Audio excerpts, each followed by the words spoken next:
Halo teman-teman, selamat datang di channel Kamar Horor. Dimana pada video kali ini kita akan membahas sebuah cerita horor yang dikutip dari akun Twitter @safitri86. Judul pada cerita horor kali ini adalah perkenalan dengan penghuni rumah. Langsung saja kita berlanjut ke dalam isi ceritanya.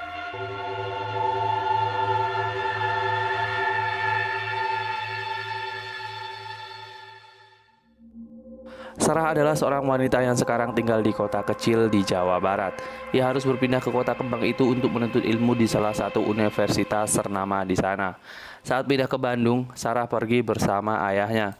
Ayahnya mengantarkan Sarah ke rumah kontrakan yang akan dihuni Sarah selama menuntut ilmu.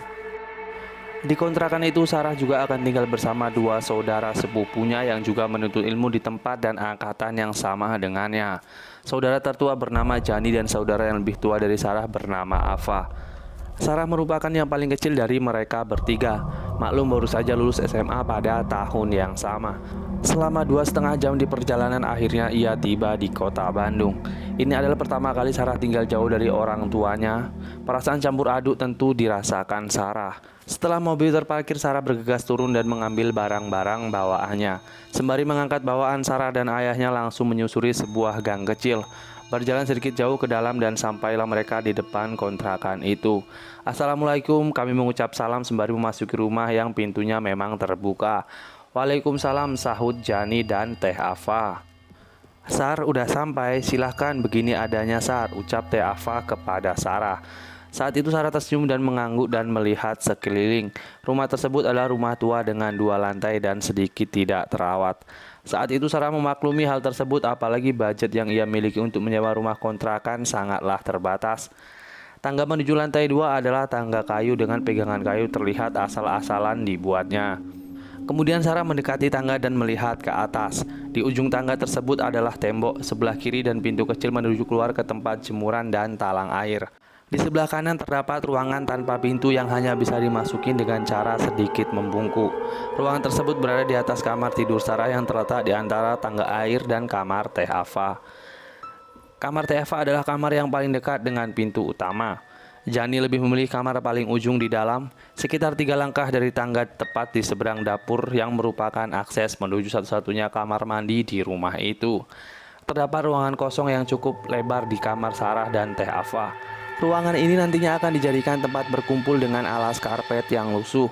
Lebih lanjut, Sarah membenahi barang-barangnya di dalam kamar yang baru. Ada beberapa noda lembab di dinding berwarna coklat dan sebagian terkelupas. Pantas saja terasa dingin, memang lembab pikirnya. Tapi sudahlah, tempat ini lumayan nyaman. Sore pun tiba, ayah Sarah pun berpamitan untuk pulang. Dengan berasal melepas kepergiannya karena tidak tega membayangkan penghuni rumahnya hanya tinggal ayah dan mamanya saja. Perlu diketahui kedua kakak Sarah sudah memiliki kehidupan masing-masing di luar kota. Tentu saja anak bungsu merasa sangat berat untuk meninggalkan kedua orang tuanya. Singkat cerita, 1 bulan menempati rumah tersebut, Sarah tidak merasakan ada yang aneh. Atau mungkin Sarah mengabaikannya karena sibuk pada ospek dan persiapan kuliah. Oh ya, Sarah bukanlah sosok yang indigo, namun ia terkadang bisa merasakan keberadaan makhluk halus yang ada di sekitarnya. Sampai pada suatu hari, saat itu kegiatan belajar sudah berjalan dan tugas-tugas mulai berdatangan.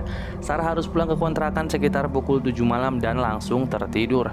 Setelah Sarah tertidur, ia terbangun dengan keadaan sekelilingnya yang gelap sekali. Memang kebiasaan Sarah saat hendak tertidur, ia selalu mematikan lampu kamar. Ia tidak bisa tidur dalam kondisi yang sangat terang. Tapi saat itu benar-benar gelap total dan Sarah harus membiasakan matanya dalam gelap. Setelah nyawanya kumpul, Sarah baru sadar jika kegelapan ini karena lampu ruangan di depan kamarnya itu mati. Biasanya kalau malam lampu tersebut dinyalakan dan cahayanya masuk lewat jendela atas pintu kamar dan lewat sela pintu yang rapuh. Saat itu Sarah meraba-raba mencari HP dalam kegelapan. Ternyata ada telepon dan SMS masuk selama ia tidur. Dari kedua saudaranya yang mengabarkan mereka tidak bisa pulang karena mengerjakan tugas kelompok di kos temannya, yang berarti Sarah harus sendirian di kontrakan. Saat Sarah melihat jam, ternyata saat itu sudah pukul 2 malam. Ia sedikit merinding dan berusaha tidur kembali, tapi kantuknya sudah hilang. Jadi Sarah memaksakan untuk menutup mata dan pikirannya melayang ke sana kemari. Seketika ia teringat, bukankah saat pulang tadi ia membuka pintu utama dan langsung menyalakan lampu di ruangan depan? Sarah sangat ingat betul jika ia langsung masuk kamar dan ganti baju lalu tertidur.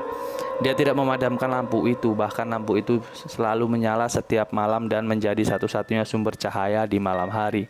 Lalu kenapa sebabnya padam?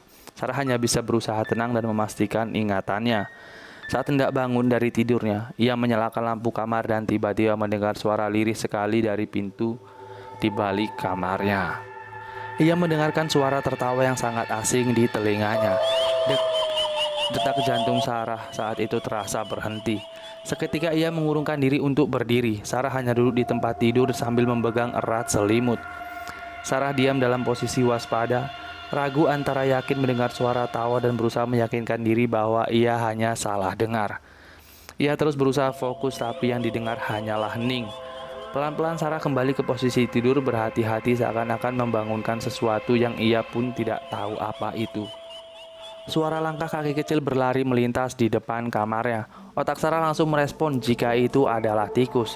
Tikus ya tikus atau mudah-mudahan tikus. Itu hanya yang ada di dalam pikirannya. Belum selesai ia meyakinkan diri sendiri, suara lain membuatnya kaku sekaku-kakunya. Duk, serak, duk, serak. Suara sesuatu diseret, seperti orang yang berjalan pincang dengan satu kaki diseret, berkeliling di ruangan depan kamarnya. Sesekali ia mendekat ke arah kamar Sarah dan ke arah kamar Teh Ava dan berputar lagi. Suara tertawa pun terdengar lagi dan muncul lagi. Kali ini Sarah yakin ia tidak salah dengar. Dengan ketakutan Sarah menutup seluruh tubuhnya dengan selimut sembari memejamkan mata rapat-rapat. Keringat pun membasahi sekujur tubuhnya. Saat itu Sarah berusaha membaca ayat apapun yang diingatnya, tapi tak satu pun lancar diucapkannya. Terbesit dalam pikirannya untuk bangun dan menyalakan lampu kamar. Pikirnya kalau terang ia akan lebih tenang. Tapi di sisi lain Sarah merasa takut jika dengan menyalakan lampu ia malah akan melihat sosok-sosok yang sedang mengganggunya. Entah berapa lama Sarah diam dalam posisi yang sama, tidak bergerak dan tidak ada suara sama sekali. Ia tidak berani membuka selimut, takut justru mereka akan muncul di depan mukanya. Padahal kondisi saat itu sudah basah kuyup oleh keringat. Mungkin karena tubuh Sarah lelah setelah tegang dalam waktu lama. Akhirnya ia pun tertidur dengan sendirinya. Sarah terbangun saat azan subuh berkumandang. Suara aneh-aneh itu sudah hilang. Meski sedikit lega, ada suara-suara orang di gang berjalan menuju masjid untuk sholat subuh. Tapi rasa takut Sarah masih sangat besar. Ya, itulah di mana momen pertama Sarah berkenalan dengan penghuni kontrakan. Walau tidak bertatap muka langsung, tapi perkenalan itu membekas hingga sekarang. Ia tidak akan menceritakan kejadian tersebut kepada kedua saudaranya.